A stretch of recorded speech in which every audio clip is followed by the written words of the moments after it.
Students, आप पढ़ते हैं व्हीटस्टोन ब्रिज के बारे में।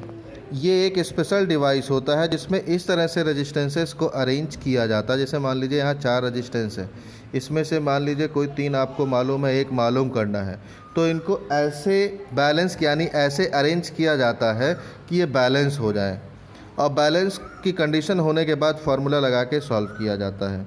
तो किया क्या गया है, जैसे यहाँ आप देख रहे हैं ए बी सी डी एक क्वाड्रिलेटरल टाइप में है, ठीक है। तो अब इसमें एक डायगोनल AC से P और Q 2 रेजिस्टेंस बांध दिए गए हैं, और वाया D से AC से R और S 2 रेजिस्टेंस बांध दिए गए हैं, जबकि दूसरे डायगोनल BD से एक गैल्वेनोमीटर और एक स्विच लगा दिया गया है। A और C को सप्लाई से कर दिया गया है, यानी एक डायगोनल आपका सप्लाई से है, दूसरा डायगोनल आपका गैल्वेनोमीटर से है। सप्लाई से कर दिया गया जहाँ एक स्विच K1 है। अब होता क्या है, जब हम K1 को ऑन करते हैं, सप्लाई जाती है इधर से, जंक्शन A पर करंट जो आपका I होगा वो 2 पार्ट में डिवाइड होगा, I1 और I2। I1 पास हो जाता है P से, रेजिस्टेंस P से, और I2 पास होता है रेजिस्टेंस R से। B पर पहुंचने के बाद फिर I1 इधर कब पास होगा, हम ऐसे सेट करेंगे K2 को ऑन करेंगे दूसरे स्विच को, और ऐसे बैलेंस करेंगे कि जब गैल्वेनोमीटर में कोई डिफ्लेक्शन ना रहे, इतना करंट पास करें यानी इतना EMF लें कि कोई डिफ्लेक्शन ना रहे।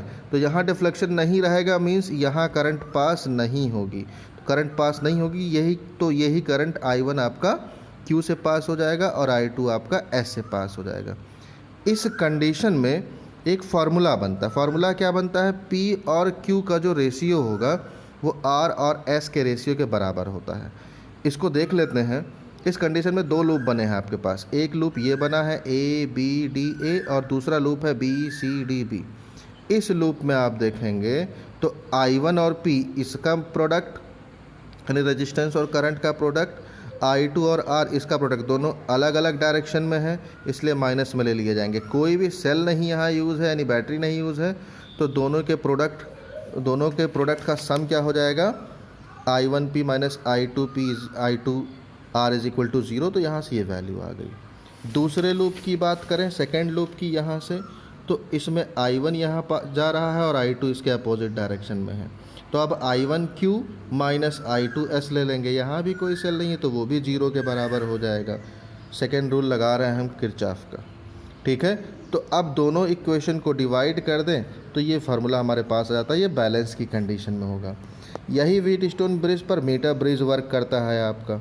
ये एक सेंसिटिव डिवाइस होता है, इसकी सेंसिटिविटी ज़्यादा होती है पोस्ट ऑफिस बॉक्स से, ठीक है, यानी पोटेंशियोमीटर से इसकी सेंसिटिविटी ज़्यादा होती है। अरेंजमेंट आप देख लीजिए, ये कॉपर की स्ट्रिप है, L स्ट्रिप्स हैं 2 और एक I स्ट्रिप है, ठीक है। ये A और C तक आपका एक 100 मीटर का 1 मीटर लेंथ का एक वायर बांध दिया जाता है। ये टंगस्टन का या नाइक्रोम का हो सकता है। यहाँ पर आपका एक रेजिस्टेंस बॉक्स लगाया गया है जिससे हम रेजिस्टेंस अलग अलग चेंज करते जाएंगे। यहाँ एक छोटा सा कंडक्टर लगाते हैं जिसका रेजिस्टेंस हमें फाइंड करना होता है, क्योंकि ये रेजिस्टेंस बहुत स्मॉल होता है इसलिए इसको शंट कहते हैं।